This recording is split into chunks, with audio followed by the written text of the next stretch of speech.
పాలమూరు జర్నలిస్టుల సంక్షేమ సంఘం తొలి అడుగు పడింది జర్నలిస్టుల సంక్షేమం కోసం. గతంలో కూడా ఎప్పుడు మన ఎమ్మెల్యే గారు ఒక ముందు అడుగు వేయడంతో ఈ అడుగు పడిందని నేను ఈ సభాముఖంగా తెలియజేస్తా ఉన్నాను.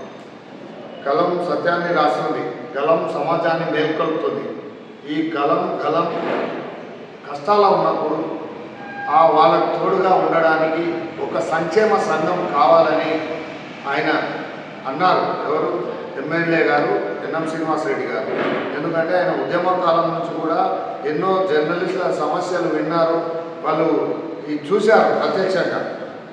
రీసెంట్గా 10 రోజుల క్రితం తెలంగాణ వర్కింగ్ జర్నలిస్ట్ ఫెడరేషన్ జిల్లా సంఘం తరఫున సీనియర్ పాత్రికేయులకు సన్మాన కార్యక్రమం ఇదే వేదికగా ప్రెస్ క్లబ్ వేదికగా ఏర్పాటు చేసింది. ఈ వేదిక ద్వారా ఏర్పాటు చేసినప్పుడు మేము మాట్లాడుతూ, మా సందర్భం వచ్చినప్పుడు మాట్లాడుతూ, ఈ రీసెంట్గా కాంగ్రెస్ ప్రభుత్వం వచ్చినాక 4 జర్నలిస్టులు చనిపోయారు. వాళ్ళ కుటుంబాలు జర్నలిస్టు ఉన్నప్పుడు కన్నా వాళ్ళు చనిపోయినాక వాళ్ళ కుటుంబాలు రోడ్డున పడే పరిస్థితి ఉంది. ఆ విలువలు లేవు, దుర్భర జీవితం గడుపుతున్నారని మేము చెప్పాము, వాళ్ళ దృష్టికి తీసుకొచ్చాము. జర్నలిస్టులకు వేరే ఏం లేవు, ఆదాయ వనరులు లేవు, ఇవన్నీ ఇట్లా ఉన్నాయి సార్, అన్ని అంశాలు ఉన్నాయన్నప్పుడు ఆయన సందర్భం వచ్చినప్పుడు ఆయన మాట్లాడుతూ, మేమేం సార్ని అడగలేదు, సారే స్వచ్ఛందంగా మానవతా హృదయంతో జర్నలిస్టుల కష్టాలు తెలుసు, వాళ్ళ పడే బాధలు తెలుసు. కొందరు ఆర్థికంగా రీసోర్స్ చేసుకున్న వాళ్ళే ఏదో మనుగడ సాగిస్తున్నారు, ఏదైనా సేవ్ చేసుకున్న వాళ్ళే మనుగడ సాగిస్తున్నారు. తదుపరి వాళ్ళు కొంతమంది సేవ్ చేసుకునే వాళ్ళు, చేసుకోలేని వాళ్ళు దుర్భర జీవితాలు గడుపుతున్నారు. అది కాక వాళ్ళ కుటుంబాలు కూడా రోడ్డు మీద పడుతున్నారు. జర్నలిస్టులు చనిపోయిన తర్వాత విలువలు పోతున్నాయి అని అన్నారు. అంటూనే ఒక సంక్షేమ సంఘం ఏమైనా ఉందా, సంక్షేమ నిధి ఉందా ఏమైనా ప్రైవేట్ పరంగా అని అడిగింది.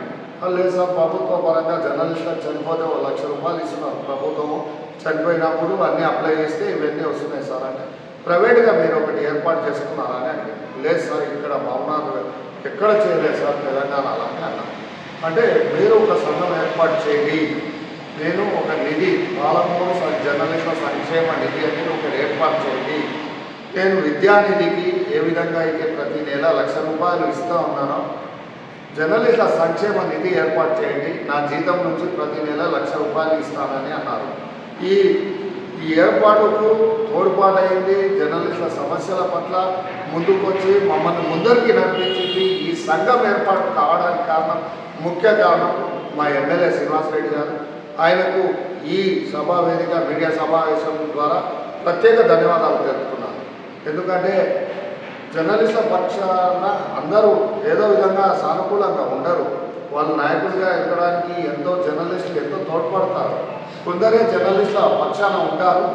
అందులో మా ఎమ్మెల్యే శ్రీనివాసరెడ్డి గారు ముందడుగు వేసి మాకు ఈ సమాజాన్ని ముందరికి నడపాలని, అది కాక రాజకీయాలకు అతీతంగా, యూనియన్లకు అతీతంగా మీరు సంఘం ఏర్పాటు చేసి సభ్యులను చేర్చుకొని అందరికీ ఆపదలో ఉన్న వారిని ఆదుకోవడానికి మీరు తోడ్పాటును అందించాలని పిలుపునిచ్చారు. ఏ విధంగా కూడా ఎక్కడ కూడా మచ్చ లేకుండా నడపాలన్నారు. మేము ఆ దృష్టిలో పెట్టుకొని లీగల్గా ఒక కమిటీ అడ్వైజర్ను పెట్టుకున్నాం, ఆడిటర్ను పెట్టుకున్నాం. ఒక జర్నలిస్టులకు ఆపత్కాలంలో ఏమైనా ఇబ్బంది అయినప్పుడు ఏం సాయం చేయగలుగుతాము అని 15 మంది కమిటీ పెట్టుకున్నాం.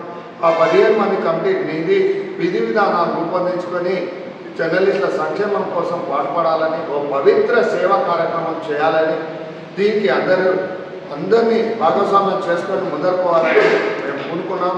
ఈ సంఘం ఏర్పడింది. ఇప్పుడు విధి విధానాలన్నీ కూడా మా కార్యదర్శి గారు మధుసూదన్ రెడ్డి గారు నిర్వహిస్తారు. పాలమూరు జర్నలిస్టుల సంక్షేమ నిధి సంఘం సభ్యులందరికీ స్వాగతం. ముఖ్యంగా ముందుగా మనం చెప్పుకోవాల్సింది ఏంటంటే, మన మహబూబ్నగర్ శాసనసభ్యులు ఎన్ఎం శ్రీనివాసరెడ్డి గారికి ఈ సందర్భంగా ప్రత్యేక కృతజ్ఞతలు తెలుపుతున్నాము సంఘం తరఫున.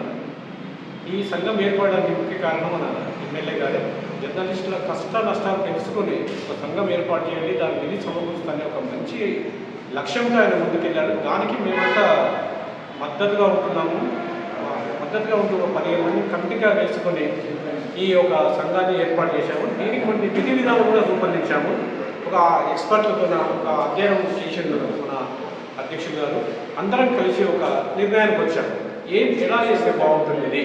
విధి విధానాల రూపకమే ముఖ్యం. జర్నలిస్టులు చాలామంది ఉన్నత వర్గాలు ఏం లేదో అంత మనము మామూలు బీపీఎల్ కిందనే ఉన్న వాళ్ళకి చాలామందిని, అయితే అలాంటి వాళ్ళకి మనం ఏమైనా సహాయం చేయాలనే ఉద్దేశంతో మేము ఒక విధి విధానాలు రూపొందించాము. ఫస్ట్గా ఈ సంక్షేమ నిధి ద్వారా ఎవరైనా చనిపోయే జర్నలిస్టు, అత్యవసర నిధి కింద మనం చనిపోయిన జర్నలిస్టుకు 25,000 రూపాయలు మనం తక్షణ సహాయం కింద ఇస్తున్నాము. ఇంకొకటి వాళ్ళ పిల్లలకు, చదువుకునే విద్యార్థులకు, ఆ పిల్లల కొరకు 20,000 రూపాయలు మనము ఇవ్వాలని నిర్ణయించాము. అలాగే ఇంకా యాక్సిడెంట్ అంటే 2-3 రకాలుగా విభజించాము. ఒకటి మినిమం, మీడియం, మేజర్ అని, అంటే ఒక్కొక్క దానికి ఒక్కొక్క లెవెల్గా మనము అమౌంట్ ఫిక్స్ చేశాము. ఒకటేమో మామూలు సాధారణ యాక్సిడెంట్ అయినా తక్షణ సహాయం కింద 10,000 రూపాయలు. కొంచెం ఆ స్థాయి మనము వైద్యులు స్థాయి తెలుస్తుంది, ఆ స్థాయి వల్ల ఒక 20,000 రూపాయలు. మరీ ఎక్కువ అంగవైకల్యం అది ఇది జరిగితే మనం 50,000 రూపాయలు అనేది ఫిక్స్ చేశాము ఇక్కడ. దీని ప్రకారమే ఈ మనం నిర్ణయించుకున్న నివేదిక ప్రకారం మనం అందజేయడం జరుగుతుంది రిపోర్టర్లకు, వాళ్ళ బాధితుల కుటుంబాలకు. ముఖ్యంగా ఇక్కడ ఇంకోటి కూడా ఏం చేసామంటే, పోస్టల్ ద్వారా మాట్లాడే ఇన్సూరెన్స్ కవరేజ్ కూడా మనం మెంబర్లకు ఇవ్వాలని అనుకున్నాము. దానికి 749 రూపాయలు మనం పర్ ఇయర్ కడితే చెల్లిస్తే మనకు 15 లక్షల ప్రమాద బీమా వస్తుంది. ఇది మంచి ఉద్దేశం ఇది. ఎందుకంటే ప్రతి జర్నలిస్ట్ ఆదుకునేందుకు 15 లక్షల రూపాయలు అవుతున్నాయంటే మనం చాలా అభినందన విషయమే. కనుక ఇన్సూరెన్స్ పై దృష్టి బాగా సంఘం సభ్యులు పెడుతున్నాము. దీని ద్వారా మన రిపోర్టర్లకు ఇంకా చాలా మేలు జరుగుతుంది. సంఘం సభ్యులను తీసుకున్న తర్వాత ఇది ఒక్కొక్కరికి ఇన్సూరెన్స్ చేయడం జరుగుతుంది. మిగతా ఇక మనము సభ్యత్వం ఐఎస్ మనకు పాపులర్ నియోజకవర్గంలో పనిచేస్తున్న రిపోర్టర్లందరికీ సభ్యత్వ రుసుము కింద, మెంబర్షిప్ కింద ఒక 1,000 రూపీస్ తీసుకుంటున్నాము, 1000 రూపాయలు. అందులో 749 రూపాయలు మన ఇన్సూరెన్స్ కొరకు మేము వాడుకుంటాం. కనుక ప్రతి ఒక్కరు మన పాపులర్లో జర్నలిస్టులు అందరూ మనం ఈ సంఘంలో చేరి వాళ్ళ ఫ్యామిలీకి మద్దతుగా నిలవాలని మేము అందరం కోరుకుంటున్నాము. దీనివల్ల ఇంకా పరిస్థితిని బట్టి మళ్ళీ కమిటీ కూర్చొని అదనంగా ఇవ్వడానికి కూడా ఈ కమిటీ నిర్ణయిస్తుంది. ఇందులో అక్రిడేటెడ్, నాన్ అక్రిడేటెడ్ వర్కింగ్ జర్నలిస్టులు అందరూ ఇందులో భాగస్వాములే. ప్రతి ఒక్కరికి ఈ నిధులు అందిస్తాం మేము, ఈ కమిటీ ద్వారా అందుతుంది. కనుక అక్రిడేటెడ్, నాన్ అక్రిడేటెడ్ అందరూ మనకు దీనికి అర్హులే. కనుక ప్రతి ఒక్కరు ఇందులో సభ్యత్వం తీసుకొని ఈ కమిటీ ద్వారా మనం అందరం ముందుకెళ్దామని కోరుకుంటున్నాం. ఎమ్మెల్యే ఎన్ఎం శ్రీనివాస్ రెడ్డి మంచి ఉద్దేశంతో ఇది స్థాపింపబడిన సంఘానికి, జర్నలిస్ట్ సంఘానికి నిధికి ప్రతి పారిశ్రామికవేత్తలు కానీ, డాక్టర్లు కానీ, లాయర్లు కానీ, ఇంకా మిగతా పెద్ద పెద్ద ఉద్యోగస్తులు కానీ, పోలీసులు కానీ ఈ సంఘానికి నిధులు సమకూరిస్తే అందరు జర్నలిస్ట్ న్యాయం జరుగుతుందని మేము ఆశిస్తున్నాం.